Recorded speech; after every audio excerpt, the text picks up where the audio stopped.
오늘 말씀 함께 묵상하도록 하겠습니다. 오늘 말씀은 예레미야 37장 1절에서 10절까지 말씀입니다. 예레미야 37장 1절에서 10절까지 말씀입니다. 우리 다 찾으셨으면 한 목소리로 함께 봉독하도록 하겠습니다. 시작. 요시아의 아들 시드기야가 여호야김의 아들 고니아의 뒤를 이어 왕이 되었으니 이는 바벨론의 느부갓네살 왕이 그를 유다 땅의 왕으로 삼음이었더라. 그와 그의 신하와 그의 땅 백성이 여호와께서 선지자 예레미야에게 하신 말씀을 듣지 아니하니라. 시드기야 왕이 셀레마의 아들 여호갈과 마세야의 아들 제사장 스바냐를 선지자 예레미야에게 보내 청하되 너는 우리를 위하여 우리 하나님 여호와께 기도하라 하였으니 그때 예레미야가 갇히지 아니하였으므로 백성 가운데 출입하는 중이었더라. 바로의 군대가 애굽에서 나오매 예루살렘을 에워쌌던 갈대인이 그 소문을 듣고 예루살렘에서 떠났더라. 여호와의 말씀이 선지자 예레미야에게 임하여 이르시되 이스라엘의 하나님 여호와께서 이와 같이 말씀하시니라. 너희를 보내어 내게 구하게 한 유다의 왕에게 아뢰라. 너희를 도우려고 나왔던 바로의 군대는 자기 땅 애굽으로 돌아가겠고 갈대인이 다시 와서 이 성을 쳐서 빼앗아 불살이라. 여호와께서 이와 같이 말씀하시니라. 너희는 스스로 속여 말하기를 갈대인이 반드시 우리를 떠나리라 하지 말라. 그들이 떠나지 아니하리라. 가령 너희가 너희를 치는 갈대인의 온 군대를 쳐서 그 중에 부상자만 남긴다 할지라도 그들이 각기 장막에서 일어나 이 성을 불사르리라. 아멘. 오늘 본문은 유다가 망하기 바로 직전 왕인 이 시드기야 시대에 있었던 일입니다. 이 여호와께서 예레미야 선지자에게 주신 말씀은 변함없이 바벨론 군인들이 들어와 이 유다와 예루살렘을 쳐서 빼앗고 불태운다는 내용입니다. 그래서 왕과 사람들은 그 말을 믿지 않았어요. 바벨론의 군대가 이 애굽의 출정식을 듣고 잠시 포위를 풀어서 예루살렘을 떠났기 때문입니다. 근데 이 예레미야는 바벨론의 군대가 다시 돌아올 것이라는 여호와의 말씀을 전하며 스스로 속이지 말 것을 이야기하고 있습니다. 저 1절과 2절에 보면 이 바벨로니아 왕 느부갓네살은 여호야김의 아들 이 고니아를 대신해서 요시아의 아들 시드기야를 이 유다 땅의 왕으로 앉혔습니다. 그래서 이 고니아는 여호야김의 왕이죠. 그래서 여호야김 왕은 이 바벨론으로 끌려갔습니다. 이 바벨론 왕 느부갓네살은 여호야김의 숙부인 시드기야를 왕으로 세웠습니다. 그래서 그는 왕이 되어 좋은 것 같았어요. 근데 그러나 결코 좋은 것이 아니라는 것입니다. 그의 앞에는 엄청난 고난이 기다리고 있다는 것이에요. 그런데 왕이나 그의 신하들이나 그 땅의 백성이나 할 것 없이 모두가 주님께서 이 예레미야를 보내셔서 전한 말씀에 순종하지 않았다는 것입니다. 그들은 우상을 버리지 않고 이 하나님께로 돌이키지 않았어요. 그래서 그들은 바벨론에 순복하지 않고 대항하여 싸웠다는 것입니다. 하나님은 불순종한 그들을 징벌하신다는 것입니다. 3절과 4절에 보면 시드기야가 이 바벨론 왕을 배반하자 그가 왕이 된 지 9년에 이 느부갓네살이 예루살렘을 향해서 진을 치고 사면으로 토성을 쌓고 2년간 포위를 했습니다. 이때 이 시드기야가 예레미야에게 사람을 보내 기도해 달라고 요청을 합니다. 여기서 이 여우갈 이것은 38장 1절에서 유갈이라고 불립니다. 그래서 예레미야를 핍박한 사람이죠. 근데 그리고 스바냐는 마세야의 제사장의 아들입니다. 그래서 이 비슷한 상황을 21장에서 읽게 됩니다. 거기서 바술 그리고 스바냐라고 나옵니다. 거기서는 기도를 또 요청한 배경이 보다 상세하게 기록이 되어 있습니다. 그래서 이 시드기야의 명을 받은 여우갈과 스바냐는 이 예레미야에게 우리를 위해 우리 하나님 여호와께 기도하라 하였습니다. 이 표현 속에 그들이 하나님을 어떻게 생각하는지 나타나 있습니다. 그들은 자기들이 섬겨야 할 하나님이 아닌 자기들을 위해 일하고 존재하는 하나님으로 인식을 하고 있다는 것입니다. 5절에 보면 시드기야는 예레미야를 통해서 기도를 부탁하고 있어요. 애굽의 동물을 요청합니다. 그는 자신이 할 수 있는 최선을 다했습니다. 마침 이집트가 유다를 도와주었죠. 그래서 바벨론이 쳐들어왔다는 말을 듣고 이 바로의 군대가 이미 이집트에서 출동을 했습니다.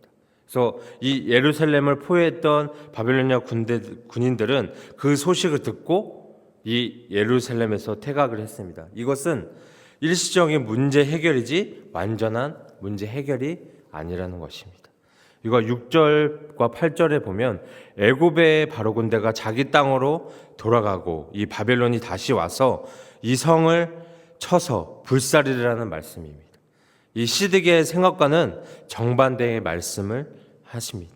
시드기야는 바벨론이 이 애굽에서 패하여 치명상을 입고 바벨론으로 돌아갈 거라 예상을 했는데, 하나님은 애굽이 패하여 돌아가고 이 바벨론이 다시 예루살렘 성으로 와서 이 성을 치고 불사를 것이라고 이야기를 하고 있습니다. 오늘 우리가 이 본문에서 이 시드기야의 행동을 유심히 봐야 됩니다. 시드기야는 하나님의 말씀을 듣지 않고 불순종했습니다. 그러면서도 유다가 위기에 처했을 때 예레미야에게 기도를 요청을 합니다. 이를 보면 이 시드기야가 하나님을 어떻게 생각하는지 알 수 있죠. 이 시드기야는 하나님을 경외의 대상, 순종해야 할 대상으로 생각하지 않고 자신이 원하는 것을 도와주는 역할을 해주기를 기대를 한다는 것입니다. 이 시드기야는 하나님이 중심이 아니라 누구 중심이죠? 자기 중심이라는 것입니다. 예레미야에게 기도를 부탁할 때 우리를 위하여라는 말을 합니다. 우리를 위하여 기도해라는 말이죠. 이를 보면 그는 자기 중심이 되고 하나님은 자신을 돕기 위해 역할을 해주기를 기대한다는 것입니다. 하나님은 우리를 도우신다. 하지만 이 불신앙의 사람, 불순종의 사람이 요구하는 대로 돕지 아니하신다는 거예요. 하나님과 다른 길을 가고 악을 행하는 자의 기도를 들어주실 리가 없다는 것입니다. 하나님은 하나님의 뜻을 따르고 하나님의 뜻대로 살려고 하는 사람을 도와주시고 이끌어 주신다는 것입니다. 하나님이 원하는 것과 시드기야가 원하는 것은 서로 배치됩니다. 하나님이 원하시는 것은 시드기야를 비롯해 유다 백성이 지난날 자신들이 행한 악에서 돌이켜서 하나님께로 돌아오는 것입니다. 그러나 이 시드기야는 여기에 대해서 아무런 관심이 없다는 것이에요. 시드기야가 원하는 것은 바벨론의 손에서 벗어나는 것입니다. 하나님은 바벨론을 통해서 유다를 심판할 것을 작정하셨다는 것이에요. 그런데 시드기야는 이를 어떻게 해요? 그냥 피하고자 한다는 것이에요.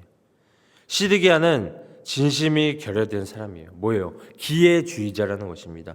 바벨론이 예루살렘 성을 포위했을 때 노예들에게 자유를 주었다가 이 바벨론 군대가 애굽과 싸우려고 떠나갔을 때 다시 자유를 주었던 노예를 불러들였어요. 그는 철저하게 자기 중심적이고 자기 이익을 위해 행동한다는 것을 볼 수 있습니다. 이런 인물이 나라의 지도자가 되면 국가가 위기에 처한다는 것이에요. 멀리 보지 못하고 크게 보지 못하고 자기만 생각하고 눈앞의 일만 보기 때문이라는 것입니다. 우리가 신앙생활에서 놓쳐서는 안 되는 것이 있어요. 하나님 중심의 신앙이라는 것입니다. 내 중심이 아니라 하나님 중심이어야 한다는 것입니다. 근데 우리가 살다 보면 어떻게 살아가죠? 내 중심이 될 때가 너무 많이 있다는 것이에요. 하나님을 믿고 하나님의 뜻에 우리가 순종하며 살아가야 한다는 것입니다. 하나님 말씀을 외면하고 자기의 뜻을 이루고자 하신 저 시기 돼서는 안 된다는 것입니다. 하나님의 뜻을 따르고 우리가 순종하고자 하는 과정에서 어려움도 있고 필요한 것이 있으면 하나님의 도우심을 간구할 수도 있다는 것입니다. 하나님의 뜻대로 하는 간구는 하나님이 응답해 주신다는 것을 잊지 않으셨으면 좋겠습니다. 하나님의 뜻이 이루어지기를 위한 기도를 하기를 원합니다. 내 뜻이 이루어지기를 위한 기도가 아니라 하나님의 뜻이 이루어지는 기도를 하기를 바랍니다. 그래서 예수님은 너희는 먼저 하나님의 나라와 그의 의를 구하라고 말씀하셨습니다. 그리하면 이 모든 것을 너에게 더하시리라 말씀하셨습니다. 하나님이 중심의 신앙으로 하나님의 뜻을 구하고 하나님의 도우심을 받아 승리하는 신앙이 되기를 바랍니다. 시편 145편 18절 19절에 보면 여호와께서는 자기에게 간구하는 모든 자, 곧 진실하게 간구하는 모든 자에게 가까이 하시는도다. 그는 자기를 경외하는 자들의 소원을 이루시고 또 그들의 부르짖음을 들으사 구원하시리로다 말씀하셨습니다. 하나님은 진실하게 간구하는 자, 그리고 하나님을 경외하는 자의 소원을 이루어 주십니다. 그리고 부르짖음을 들어주시고 구원해 주신다는 것이에요. 그래서 우리는 무엇보다 하나님 앞에서 오늘 이 말씀처럼 정말 진실한 신앙인이 되어야 한다는 것이에요. 내 중심적이 아니라 진실한 신앙인, 하나님을 경외하는 자가 되기를 힘써야 한다는 것입니다. 우리가 어떠한 정말 고통이 있더라도 도망가지 않고 정말 하나님을 위해서 살아갈 수 있는 우리 여러분들이 되셨으면 좋겠어요. 그래서 자신을 바로 세울 수 있는 우리 여러분들이 되셨으면 좋겠습니다.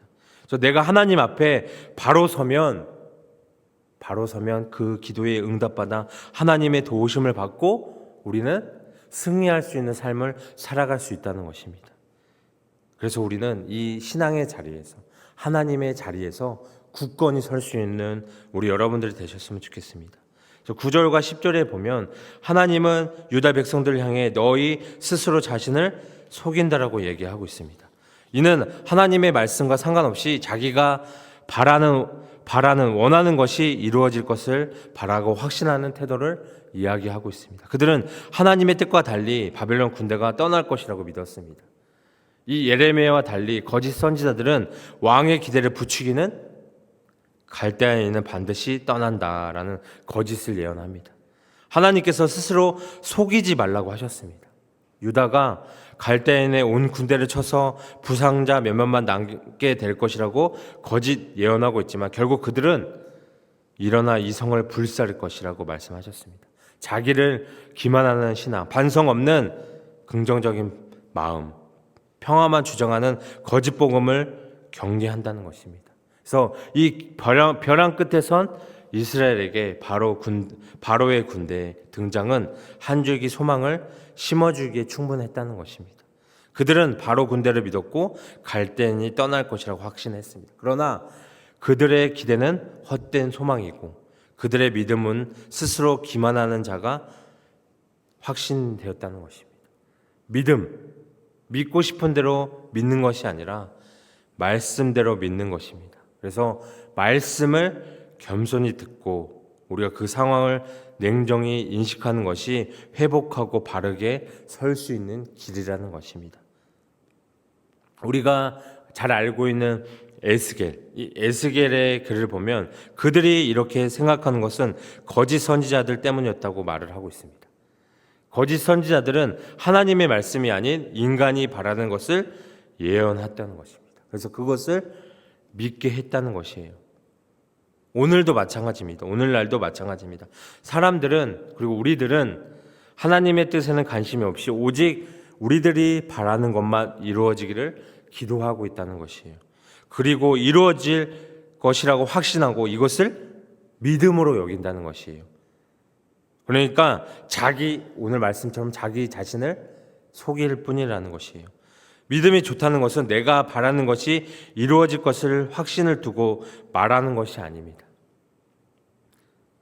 우리가 잘 알고 있는 이 주기도문, 기도처럼 하나님의 뜻이 하늘에서 이루어진 것 같이 땅에서도 이루어짐. 이것을 믿고 나가는 것입니다. 하나님의 구원의 역사가 이루어질 것을 믿고 있는 거고 우리의 일상 속에서 하나님께서 원하는 것이 이루어질 것을 믿고 나가는 것이에요. 그래서 그냥 이기적인 욕심과 상관없이 때로는 환난이나 어려움 그 속에서도 하나님의 뜻이 이루어진다는 것, 그것을 기쁨으로 받는 것, 이것이 믿음이라는 것입니다. 그래서 우리는 항상 하나님의 뜻을 구하며 나아가야 한다는 것입니다. 그래서 근데 우리는 어떠죠? 각자의 삶 속에서 필요와 어려움과 소원을 구할 때가 많이 있다는 것이. 하나님의 먼저 뜻을 묻고 하나님의 뜻대로 기도하기를 바랍니다. 그래서 믿음으로 굳게 서서 하나님께 나아갈 수 있는 여러분들이 되셨으면 좋겠어요. 그래서 믿음을 가지고 하나님께 듣지 않고 내 뜻만 주장하며 나가는 것이 아니라 하나님의 말씀을 듣는 복 있는 사람이 되기를 축복합니다. 듣지 않고 그냥 내 기도만 응답되기를 원하는 게 아니라 이 시드기야와 유다 백성들과 같이 어리석은 일을 반복하는 사람들이 되지 않기를 원합니다. 그래서 이제는 듣고서 기도하는 우리 여러분들이 되기를 원합니다. 그래서 하나님의 뜻이 무엇인지, 하나님이 원하시는 것이 무엇인지 우리가 깨닫고 나아가는 우리 여러분들 되기를 오늘 이 시간 축복합니다.